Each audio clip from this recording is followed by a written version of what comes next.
What's up, teammates? Yo, you people out there who yelling no more AP and who think he deserves to be fired after only 1 year of being in the seat. He's had to deal with far too many injuries. He's had to deal with different trauma and drama in the player. He had in the locker room. He had to deal with his star wide receiver slumping and slouching and then all of a sudden leaving. He has players that are trying to do what they've never done before in positions like in the offensive line. So there's all these broken things around them, but still, the fan base is pissed off and they want AP fired because the fan base is sick of this. They're tired of the Raiders being terrible. They're tired of always being in the bottom. They're tired of our franchise being this and this and that. So I don't know if you're tired of rebuilding as well, because we hear fans complaining about rebuilding all the damn time, trying to figure it out. We'll get ready for some more if you fire AP, but not just a little bit of rebuilding, an extreme throw down. Everything's gone. Offensive coordinator, defensive coordinator, head coach, the entire staff, offensive lineman, the coach, the tight ends coach, the quarterbacks coach, all these coaches of key positions that we have for key position players right now are gone. So Max Crosby's favorite defensive end coach is gone, and Brock Bowers' newest teacher, he's gone. So we're going to start all over. This, if we fire AP, is going to be the true definition of a rebuild season. And I hope you're ready for it, because that's what you want if you're trying to fire AP. And if you're ready for the rebuild, then fine. But be ready for a rebuild. Be ready for losing for the next 2, 3 years. Be ready for a quarterback that's going to turn the ball over quite a bit.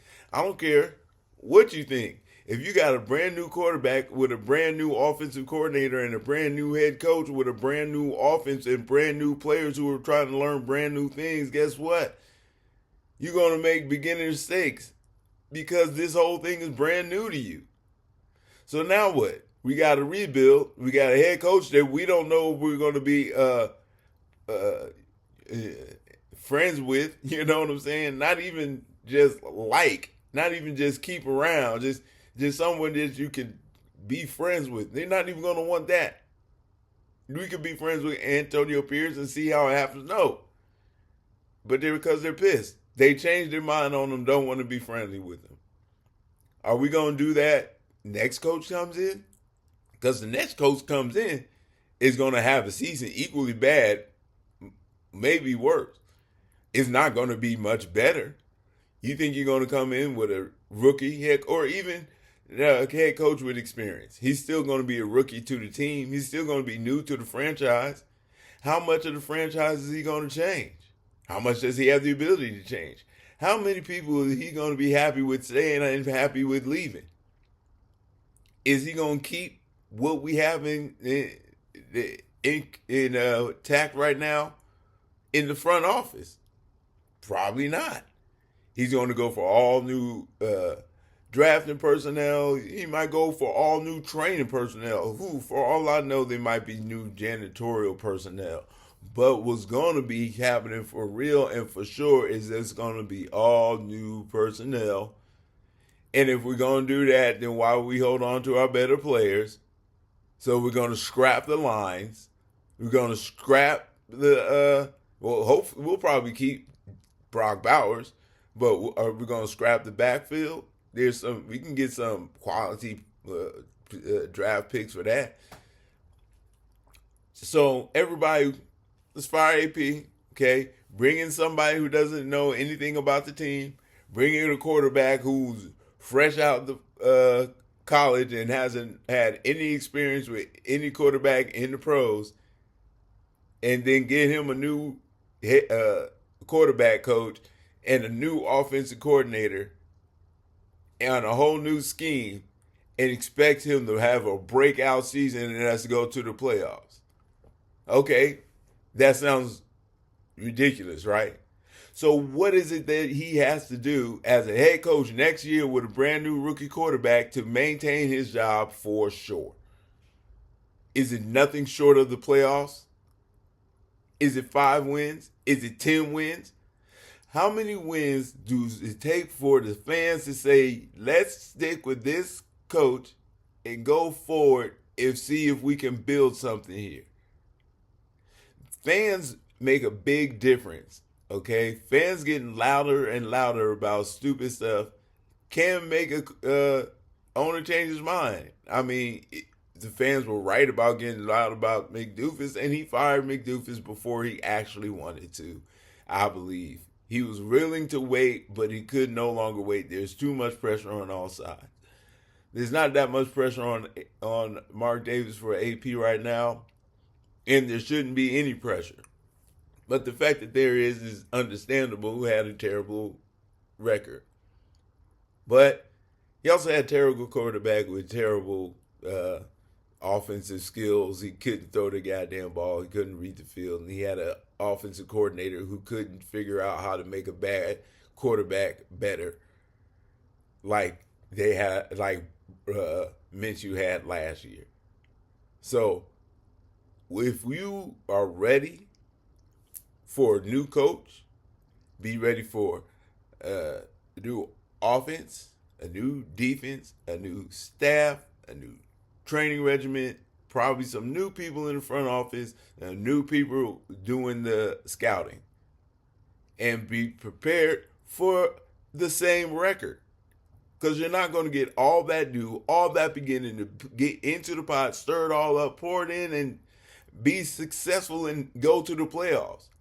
Even if Jaden Daniels is successful enough to go to the playoffs, he's still doing with experienced people in that position. We've learned that an offensive coordinator matters.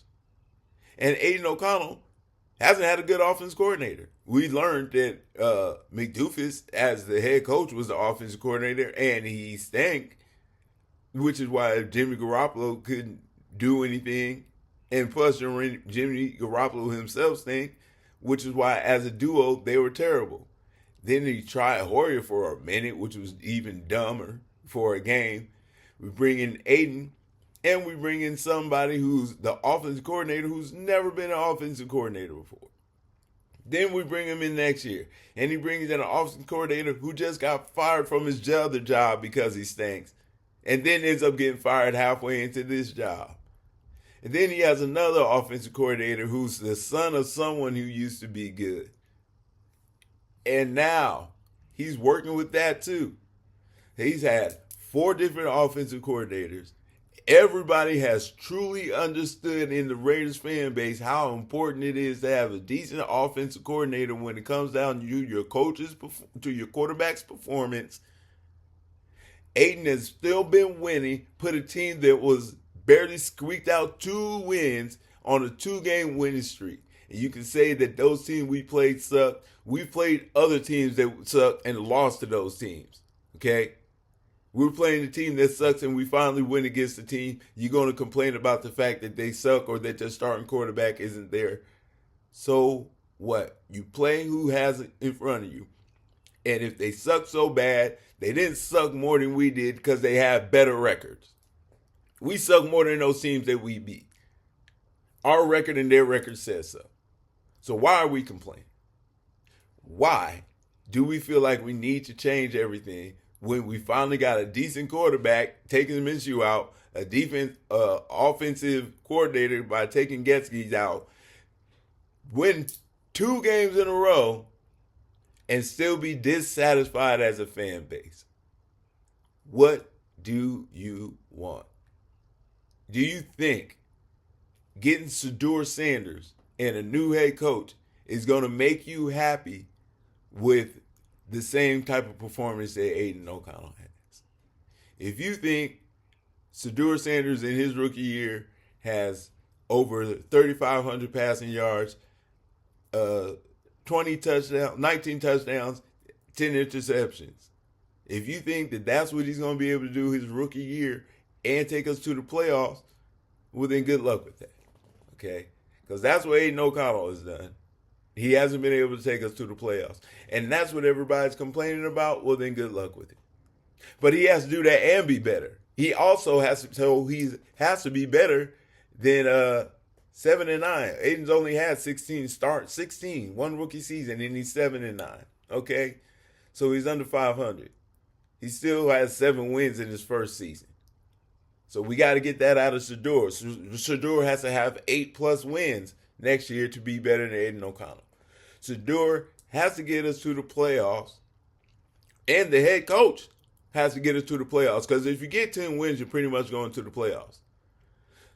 So you have to have more than 7 wins that Aiden has as a winner, as a coach, or as a head, as a starter. Especially if he wins this next game. That means you have to go 8-9 the next season. So that'll mean he'll be 8-9 in his first 16 starts, which means 17 starts, which means Shedeur has to go 9-7 in order to be better than what Aiden O'Connell did. So if you think Shedeur Sanders can come in with a brand new head coach, being brand new to the league, on a brand new offense with all brand new offensive coordinators in his first year, good luck with that. Good luck with that thinking. Good luck with that idea. Because that sounds real hard. But Shedeur Sanders would at least have the benefit of working with the same person the whole damn time, assuming that they don't suck like all the ones that Aiden O'Connell had. At least Shedeur will have the luxury of having the same head coach, which Aiden O'Connell didn't have. But hopefully he can come in and do it. Because if Shedeur Sanders comes in and he's better than Aiden O'Connell, we better go to the playoffs next year. If we get a head coach that's better than AP because we fired AP, we better go to the playoffs next year. You know why? Because we didn't go to the playoffs this year, and everybody's mad because of that. The only way we can be more successful than what we were the year before that, when Aiden was starting more than 4 or 5 games, is to go to the playoffs. So if you guys are pissed off about Aiden O'Connell and pissed off about Antonio Pierce, keep the same energy next year when we have the same record or worse, because we fired AP, which means we lost Patrick Graham. We didn't keep the same offensive coordinator. We got Shedeur Sanders, and we put everything new in place. New offense, new coordinator, most likely new skill players in offense, and maybe new defensive skill players. They're going to want to come in with who they like. So next year, if you want to be better than we've been in the past few years under Aiden O'Connell, understand we got to go to the playoffs. We got to have more than 10 wins, and he's have to have more than a 2-to-1 touchdown to interception ratio. And he has to have his quarterback rating above 85. Okay? So Shedeur Sanders has to do that in his first 16 games before he's considered a better quarterback than Aiden O'Connell, in my opinion. If he does that in his first 16 games, he's better than Aiden O'Connell, hands down, and I'm stupid. But he can't pull that off with a quarterback with a head coach that's supposed to be better, right? Because we fired AP. With an offensive coordinator that's supposed to be better because we're going to get rid of whoever we have. In the first year, if he pulls that off, he's much better than Aiden O'Connell, and I'll chew my shoe. Okay, I can't eat a shoe, but I've got a pair of Raider Nikes that are great. And if in the next year, Shedeur Sanders has the same record and better numbers than Aiden O'Connell, I will chew my shoe on my show. Okay? So, with that being said, the silver lining is, even if I'm wrong, you get to eat me. You get to see me chew a shoe. Okay? But when I'm right, you get to see me celebrate some Aiden victories. Because otherwise, we're just going to sit through a losing season again, a rebuilding season again. And we're going to lose a bunch of games. Now, we can't lose them all, but you can't win them all either. And the clouds get dark. When you're looking for the bright side, come to the silver lining. Guru out.